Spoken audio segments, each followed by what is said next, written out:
நாம் அடுத்ததாக கோவிலடி என்ற திருப்பேர் நகருக்கு செல்லலாம். நம்மாழ்வாரால் மங்களாசாசனம் செய்யப்பட்ட திவ்யதேசம்.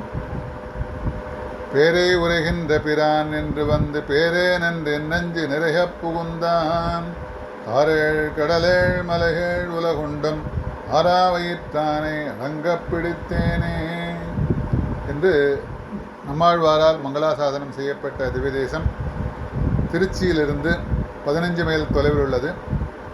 அன்பில் திவ்யதேசத்திலிருந்து கொள்ளிட நதியில் மறுகரையைச் சேர்ந்தால் இந்த ஸ்தலத்தை அடையலாம்.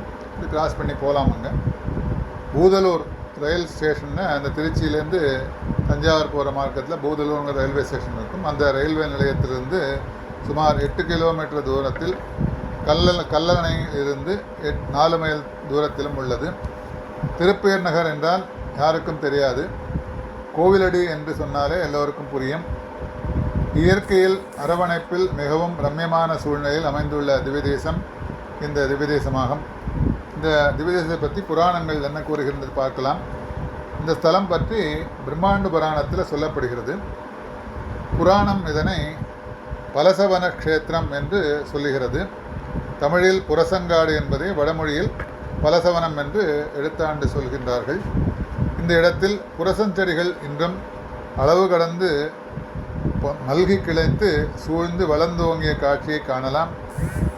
உபமன்யு என்னும் மன்னன் துர்வாச முனிவரின் சாபத்தால் தன் பலமிழந்து போக அதற்கு விமோசனம் வேண்ட இந்த பலசவனம் க்ஷேத்திரத்தில் 1,00,000 பேருக்கு அன்னதானம் அளித்தால், அதாவது ததியாராதனம் செய்தால் சாபம் தீரும் என்று துர்வாசர் தெரிவிக்க இந்த ஸ்தலத்தில் வந்து ஒரு அரண்மனை எழுப்பி அன்னதானம் பண்ணினார்.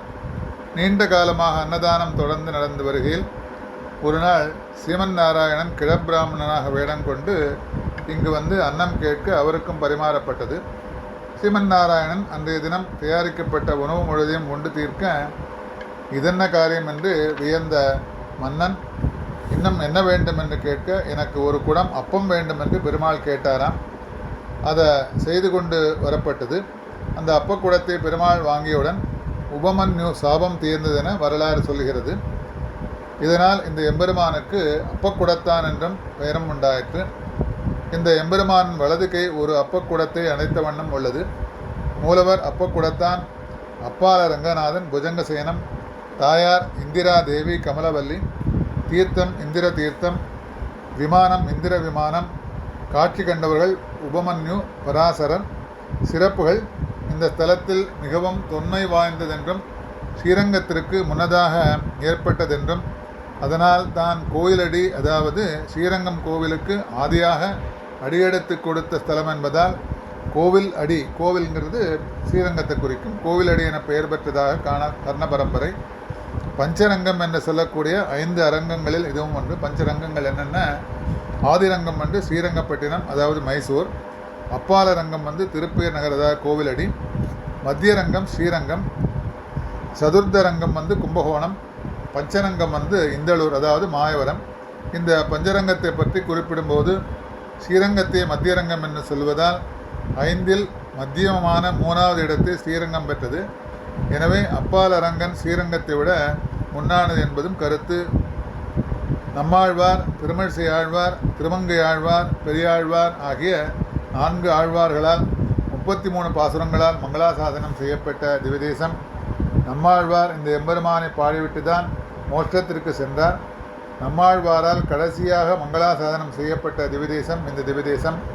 அதனால்தான் தலைப்பில் கொடுத்த பாடலில் அடங்கப் பிடித்தேன், அதாவது பெருமானுக்குள் அடங்கப் பிடித்தேன் என்பது போலும் இங்கு எம்பெருமானுக்கு தினந்தோறும் இரவில் அப்பம் அமுது செய்து படைக்கப்படுகிறது. அப்பம் அமுது செய்து தினந்தோறும் படைக்கப்படும் திவ்யதேசம் இது ஒன்றுதான். ஸ்ரீரங்கராஜ சரிதாவனம் என்னும் நூலில் இந்த ஸ்தலம் பற்றிய குறிப்புகளை கொடுக்கிறது. இந்த ஸ்தலமும் சூழ்ந்துள்ள இயற்கை காட்சிகளும் திருமங்கை ஆழ்வாரின் பாடல்களில் படம் பிடிக்கப்பட்டுள்ளது. காவிரிக்கரையில் ஒரு மேட்டின் மேல் அமைந்துள்ள இந்த கோயில் தொலை தூரத்திலிருந்து பார்ப்பதற்கும் கொள்ளிட நதியில் ஒரு கோணத்திலிருந்து பார்ப்பதற்கும் பேரழகு வாய்ந்ததாகும். ஆழ்வார்கள் ஒரு ஸ்தலத்தில் அனுபவிக்கும் பெருமாளை மற்றொரு ஸ்தலத்தை மங்களாசாசனம் செய்யும்போது மறக்கவண்ண ஆற்றாமையால் மீண்டும் மங்களாசாசனம் செய்வது மரபும் வழக்குமாயிற்று. பேர் நகரில் வணங்கி போன பின்பம் தெப்பக்குடத்தான் திருமங்கை மன்னனை விடாது பின்தொடர்ந்தார். தம்மை விட்டு நீங்காத அந்த அர்ச்சாவதார சோதியை திருவள்ளரை சென்று கண்டேன் என்று மீண்டும் மங்களாசாதனம் செய்கிறார். இதோ இந்த பாடல். துளக்கமில் சுடரை அவுணன் உடல் பிளக்கும் மைந்தனை பேரில் வணங்கி போய் அளப்பில் ஆரமுதயம் அமுதம் அமர்கருள் விளக்கனை சென்று வெள்ளரை காண்டுமே என்று நம்மாழ்வாரால் மங்களாசாதனம் செய்யப்பட்ட திவ்யதேசம் இந்த திவ்யதேசம். மேலே பார்க்கலாம் அடுத்த திவ்யதேசம்.